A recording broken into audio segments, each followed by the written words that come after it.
Welcome to Tenn Talk, the podcast where campus voices turn into career insights. We sit down with professors, coaches, and campus leaders to bring you real stories, honest advice, and practical insights that help you succeed in college and beyond. Whether you're exploring career paths, looking for motivation, or just trying to figure college out, we're here to help you along the way.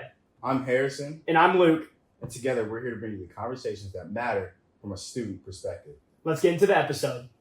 Hi everyone, my name is Luke. My name is Harrison. And we're filming our next episode of Tenn Talk. And today we have Dr. Carson as our guest. You want to introduce yourself a little bit? Hi everybody, I'm Shawn Carson. I am a senior lecturer here at the University of Tennessee. I teach entrepreneurship in the Haslam College of Business, and both of these guys are former students, so here we go. Yeah, so we know that you're a big hiker and trekker. Can you tell us a little bit about that and why you got into it? Yeah, so that all started when I was in high school. I had a math teacher who was big in the outdoors, and he started a high school class called Wilderness Appreciation, and he kind of handpicked a number of students to be in that class, and he taught us canoeing and rock climbing, and we did ropes course activities, and he taught us backpacking, and we learned all about the Appalachian Trail.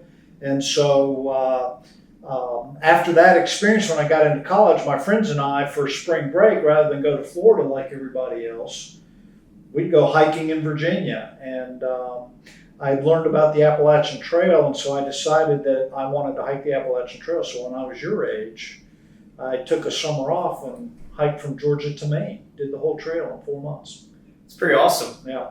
And do you have any trips coming up that you want to talk about? I do. I'm now what they call section hiking the Pacific Crest Trail, and that runs from the Mexican border through California, Oregon, Washington, and ends at the Canadian border. So it's about 2,400 miles. And so every year I'll do 300 or 400 miles sections of that. So this year I'm hiking from around Lake Tahoe through the Sierras down to the north end of the desert section of California. It's going to be about 450 miles. That's pretty cool. That's pretty awesome. Moving on to that, do you feel like, I assume that's something that's not very easy to do. It's probably something you've gotten better at. Do you think it's taught you anything about yourself from a mental aspect? Absolutely. The thing you've got to embrace in doing that kind of an activity is the solitude of it. And when I first started hiking by myself, it's a scary thing. But you go to sleep at night and you hear every crack in the woods thinking that it's a bear that's going to come eat you. But you get over that pretty quickly, and then you learn to embrace the fact that there's no noise. It's a very simple existence. So I really appreciate the solitude of it. And it's a bit of a refuge. I still go hiking a lot. Every month I'll go on 3 or 4 hikes in the Smokies. I usually go by myself just because I'm away from all the stuff and I'm able to be alone with my thoughts and work things out. It's almost a spiritual thing, if you want to think about it that way. It's a great way to look at it. I wanted to ask you, kind of starting at where you are right now, how you ended up becoming a professor here at the university. Yeah. I was talking about this with you guys earlier. I've had several careers, and we can talk about that in a minute if you like, but my career before this one was a career where I was helping startups form their companies and get started. It's usually around some deep technology, a high-end technology that was going to take a long time to start and a lot of money. And so we would have to teach these brilliant technology people the business side of this. And so bit by bit, I started creating classes and workshops around this idea so that rather than say the same thing a dozen times to a dozen clients, I'd bring the dozen clients in and we'd do a workshop. And so that's where I got really good at creating this learning content and teaching it in a classroom style. And it was during that career that I thought, I'd kind of like to do this later as my last career for the last 10 or 15 years of my working life. And so this is the one thing I planned for the future. I decided that in order to be in a position to do that, I needed what was called a terminal degree, a doctorate. And so I went and got a doctorate, not so much to do a lot of the research like people do, but I just wanted the credentials so that a university would hire me. And that particular career came to an end. The organization I worked with ran out of funding and we had to shut it down.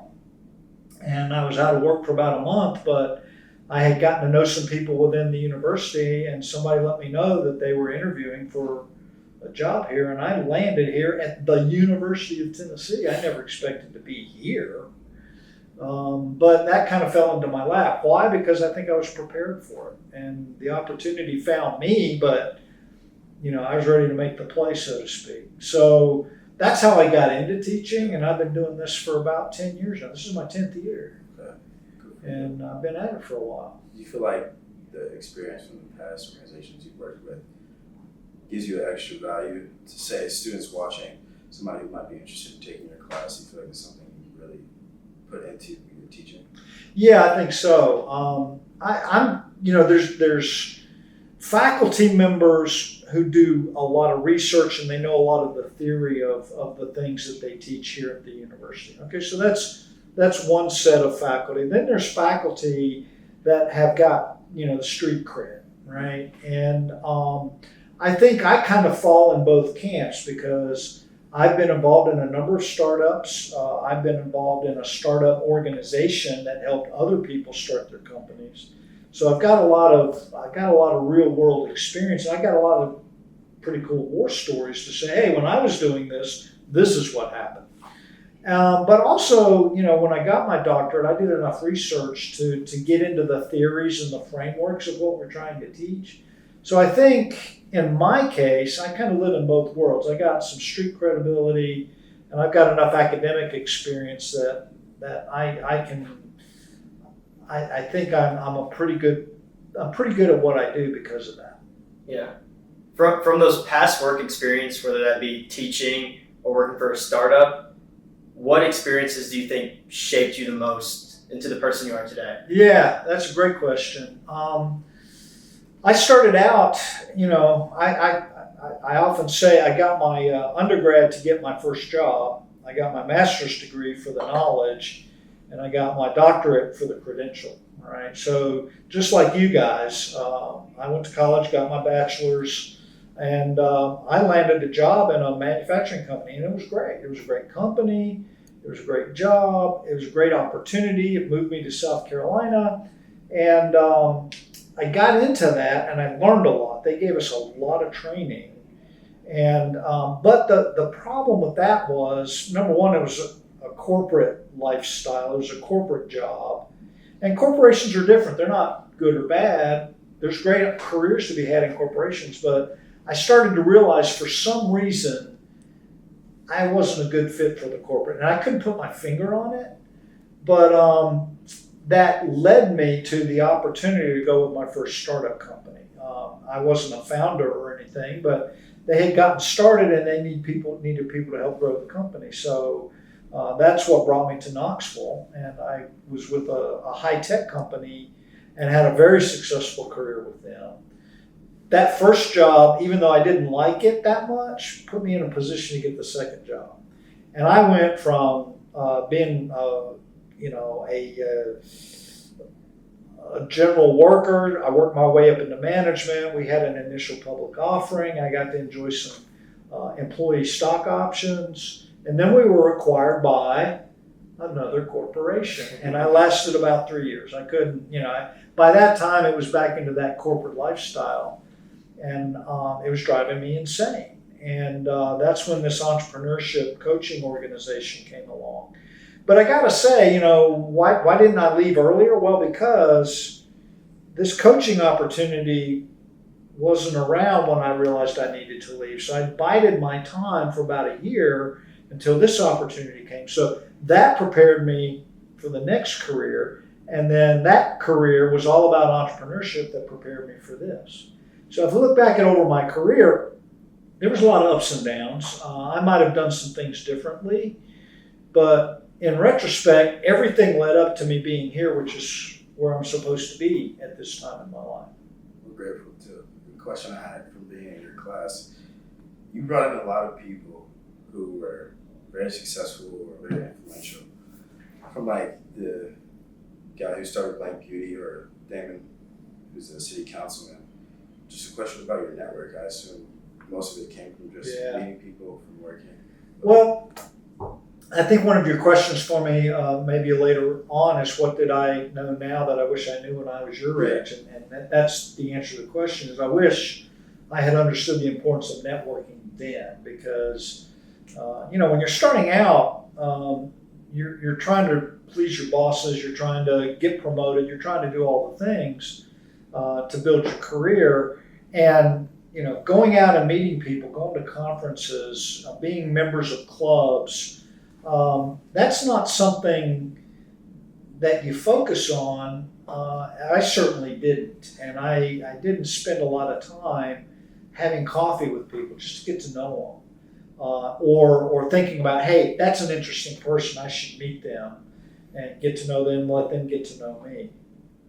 But somewhere along the way, especially when I started working with this entrepreneurial organization, I just had the opportunity to work with hundreds of people. That was just the nature of the job. I mean, first of all, it was all of our clients, and we had, hundreds of clients. And then all the organizations that you had to bring together to help these people, you had to make relationships. And I didn't realize that was happening at the time, but I was building my network just because that's what the job required. And then when our organization shut down in 2016, my phone started ringing. It was crazy. It's like, hey, what are you going to do now? Hey, come work for us. Hey, we want to talk to you. What are you going to do, when you shut this down? And I didn't realize it before then, but I realized that was my network. My network saved me. And my network was part of what got me the job here. And I just ended up knowing so many people that all I have to do now is pick up the phone and say, hey, come talk to my class and just share your story. So I had a student a couple of years ago in my MBA class say, my network is my net worth. And that's right. I mean, get to know people now so that you can pull from their experience later. Were you surprised about how strong your network was? Yeah. I didn't deliberately do that. So I mean, if I'm your age, I'm telling you to deliberately start building your network. Find people who are smarter than you, who are successful, and ask them for coffee. Do your research on them so you have good questions to ask. Or put yourself in organizations where these people are just hanging out, like events for entrepreneurship here in the city. Just show up and start meeting people. The fact that you're students makes you interesting. So that's a great time to meet and learn people, is because you're young, you're trying to learn from them, you're interesting, and they'll talk to you. What's the best way to foster and maintain these relationships within your network, you think? Yeah, I mean, some networks require regular care and feeding. I mean, you keep those close, people that can affect you on a daily basis. Others, once a quarter, once a year, just say, hey man, I haven't talked to you in a while. Let's just go grab some coffee and catch up. And I do a lot of that, right? There's a book. It's a pretty thick book, but the title of it says it all: Never Eat Alone, right? If you've got, if you're having breakfast or you're having lunch, that's an opportunity that you could be sitting down with someone and either catching up or meeting them for the first time. And that's what network really is about, is maintaining these one-on-one relationships. The guy with Blank Beauty, Charles Brandon, I hadn't talked to him in more than a year. I just reached out to him last week. I sent him an email saying, hey, we got to catch up. And by the way, would you come speak? And so, yeah, we got a thing on the books, right? He's like, yeah, I haven't talked to you either, man. Let's get together. That's how you build and maintain your networks, And, some people, you'll meet once and it's interesting and you'll never talk to them again. But other people, especially those that are important to you, reach out every 6 months or so. So let's grab some coffee. That's good. What do you think is a good skill someone our age should really hone on? Would it be working on that network, or just like a more important skill that you feel like you developed just by experience? Well, you guys took the entrepreneurial mindset profile, so there's a set of skills, and there's probably a handful of those that are are really important to entrepreneurship. And those tend to be the ones I lean into and focus on. And a couple that stand out to me is, and they're related really, and that is, don't be afraid to take a risk, right? You can't always know everything. And a lot of people, when they're planning out their careers, are afraid to make a mistake, and they don't want to take a risk. They want to jump on an idea that may or may not be successful. And I would say that if you're in an organization that's going to punish you for taking risks, then you're probably not in the right organization. I've never been afraid to take risks. I've always been willing to try something, for the learning experience. I mean, if it works, great. If it doesn't, I've learned something. And the related mindset is resiliency from failure. You are going to fail, all right? It doesn't matter. Entrepreneurship is just a series of failures till you find out what works.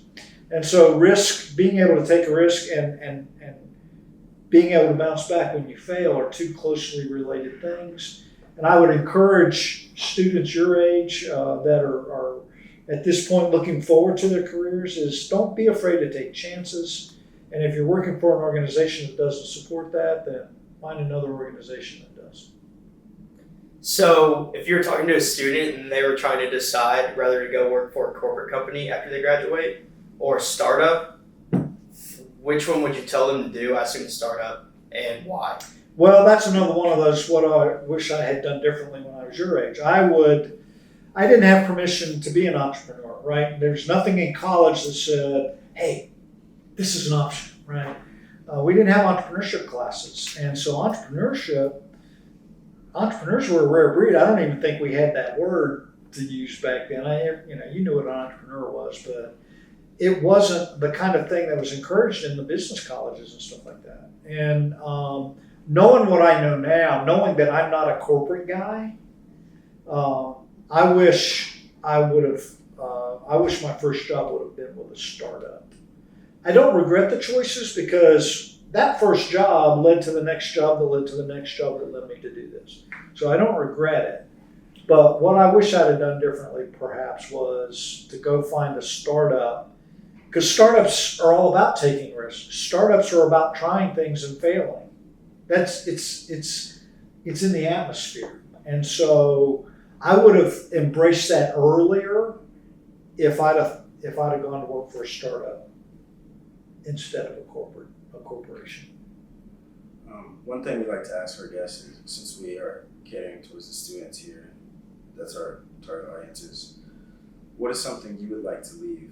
Because you like to mentor to the younger audience. What's something you would like to leave with the people watching that you feel like would resonate most with them? She says. I think I just said it. I want everybody to know that they have permission to be an entrepreneur. And related to that, you don't have to be a founder. You don't have to be an inventor. I've never been either of those things. And yet I've been part of startups and have profited well from those experiences because I had some skills that those founders and those innovators didn't have. I'm good at execution. I'm good at putting plans together. I'm good at getting things done. And I understand the business context. I can't tell you how many smart technical people that I run into, both students and world-class researchers, who cannot talk about what they do in a business context. They can talk about the technical stuff all day long. They can't talk to you about the customers. They can't talk to you about what their customers' needs are. They can't talk to you about how big the market is. Everybody needs this kind of expertise. And so what we're trying to teach here in our entrepreneurship programs, and what I want students to leave with is, hey, you know how to do stuff that smart people need. So you don't have to be employee 1 or 2. You could be employee 5. You could be employee 10. You could be employee 50 like I was, and go add value to a startup and have that startup experience. And you're every bit as an entrepreneur as the person who came up with the idea. Yeah. Is there a more common mistake you see, and is that similar in what you see in students mistaking and people you see in your professional career? I don't look at it as mistakes. I look at it as opportunities to fail and learn things, all right? Because you're going to make mistakes. That's a given. I've made plenty of mistakes. Some I regret more than others, but at the end of the day, all of that adds up to who you become. And I don't regret who I've become. So the failures taught me things, and yes, there were tears, and there was stress, and there were bad moments, but I learned that I didn't want to do that again. And so it taught me perspective to go search for the next opportunity in a better way. And I think I learned how to recognize good opportunities through the bad ones. And you mentioned earlier about the importance of being able to talk about your business and what you do for work. So we've learned a lot in your class about pitching. Yeah. We want to hear your opinions on what you see students do well, what you think they could work on, what's the best way to go about pitching, and why. Yeah. Should people learn how to? Well, yeah. I mean, if you can't, first of all, some students are terrified to get up in front of class and talk for 1 minute, right? They are, and I am sympathetic to that, but I'm not willing to let you attend any of my classes if you can't do that. If you come to the University of Tennessee and you leave without ever having to get up in front of a group of people and talk about one of your ideas, we failed you. All right. So that's the first answer to that question. You got to do this. Yeah. Because if you have a good idea, sooner or later you're going to have to stand up in front of a group of people and talk about it. All right. That's number one. Sooner or later you're going to have to do that, or you're just going to be doing what you're told for the rest of your life. Number one. Number two is when you get that opportunity to stand up, it's not about how good the idea is. It's about the value you're providing to a customer. It's always about that. Every pitch is about the value you're creating for somebody who's going to pay you for it. That's the story you're always telling. And so when we talk about market size and we talk about understanding your financial projections, and we're talking about value propositions, and we're talking about customer discovery, all of these things are all about unlocking the value you can create for your customers. And the more you do that, the better your pitch is going to be. You got to understand the audience. If you're talking to a technical crew, a technical audience, then use the 5-syllable words that nobody understands. If you're talking to a business audience, you better be talking about the size of your market, and the value proposition, and what your financial projections are, when you're going to be cash flow break even. That's the language you have to use to tell a business story. But it's still all around offering value to the customer at a price they're willing to pay. So that's the essence of it. And having you do that a dozen different ways, hopefully you pick that up. You may not remember when you learned to do it, but hopefully you'll just do it because you know how to do it, because I've asked you to do it 10 times. Yeah. Before we finish up, I wanted to give you a chance to talk about some of your success. And you mentioned a couple of the companies or organizations you work with, whether it's a company you talked about earlier, but like, are there any technical things that you'd like to talk about or something you're most proud of? That's a good question. The company that was my first entrepreneurial experience was a company called CSI, and I'm proud of that whole experience. The first company I was at, I had a problem I was trying to solve that involved using this technology, and CSI provided that technology. And so that's how I got involved with them. I became their customer, and I got really good at it. As a 25-year-old, I was implementing this technology at five different plant locations. And I got to make presentations to the chief executive officer and his all of his lieutenants. And about the time I'd had enough of that, my relationship with this company was strong enough that they called me one day and said, "Hey, do you want a job?" And I said, "Well, yes, I do." And so I went there, and I went in. They wanted to offer me a management job, but I chose to take that technology and just do that every day. I wanted to get out in the field and touch the machinery and do what I did. And I got really good at it. And I spent 3 years doing that.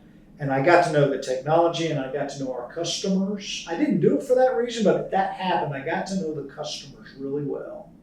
And then the opportunity for a management job came open again. And I moved into that, and I worked my way into the management team that took us to an initial public offering. And I'm very proud of the experience and what I learned in that. I did reasonably well financially through that process. Another thing about working for a startup is if you get in early enough, you can possibly have the opportunity either to get some equity early on or participate in an employee stock option plan. Everybody should do that. And startups are the opportunity to, because if the company makes it and they have an exit, you're going to do well financially. And that whole experience added up to be a very good thing for me. And then after we were acquired by a corporation, great ideas are born, they grow, they mature, and then they die. And for me, that experience was over. And so I had to find the next opportunity. But I'm proud of that experience, and I'm proud of what we've been able to do here at UT. I think I landed in a place that is letting me be entrepreneurial in the way I'm developing our programs. And when I got here, we were teaching 4 or 5 entrepreneurship classes. We're now up to 16. We teach in our introduction class, we teach over 1,000 students a semester now. It was 300 when I got here. And so, and to know that a lot of the content that I've created in the classes has touched all these students, to know that I've touched 1,000 students a year, I'm very proud of that. Yeah, that's awesome. I've actually had you in 2 different classes technically. Me as well. When I was in London, and then your local class. So. How'd you like the international experience? It was awesome. I was talking to him about the marketplace simulation, selling the bikes. You don't realize how much you're learning when you're actually doing it. Yeah. Then afterwards, you look back at how much you did. It's a great experience. Man, we crammed a lot in a short time, right? We're teaching entrepreneurship, introduction to entrepreneurship now. I took that class to Australia this past winter term. Sign up for introduction to entrepreneurship, study abroad in Australia, and but we did that, and the students all had to do their customer discovery out in the business district of downtown Brisbane. They were out there just saying, "Hey, I want to talk to you about this," and I thought it was going to be a horrible thing, and they all came back really pumped up. So. We crammed that whole experience into 5 days, and they had a blast. It's a great experience. And before we end, do you want to share your BHAG for the entrepreneurship department? Oh yeah, it's something that Brianna Hale, our executive director for the Anderson Center, and I sort of came on to together. Our goal is to give every student at UT a chance to have an entrepreneurship experience while they're here. Just an interaction, at least find out about something that says, hey, you have permission to be an entrepreneur. It's a great goal. Do you still have the saying, dog eat dog? Yeah. You still say dog eat dog? Well, that's I got that from the movie about the McDonald's. Ray Kroc was the one that kind of coined that. It's dog eat dog, rat eat rat, and I don't know that I believe that, but that's certainly the kind of mentality. We started grabbing huge market share from our competitors, and one of them in particular couldn't beat us in the marketplace. So they decided to try to beat us in the courtroom, and they accused us of patent infringement and all of that. That's dog eat dog, man. And, it's like if we can't beat them by outselling them, we'll see if we can beat them by accusing them of stuff they did or did not do. Right. I'm going to close it. You got it. All right. Thank you guys for watching. I hope you enjoyed the episode. Please tune in for the next one. Bye.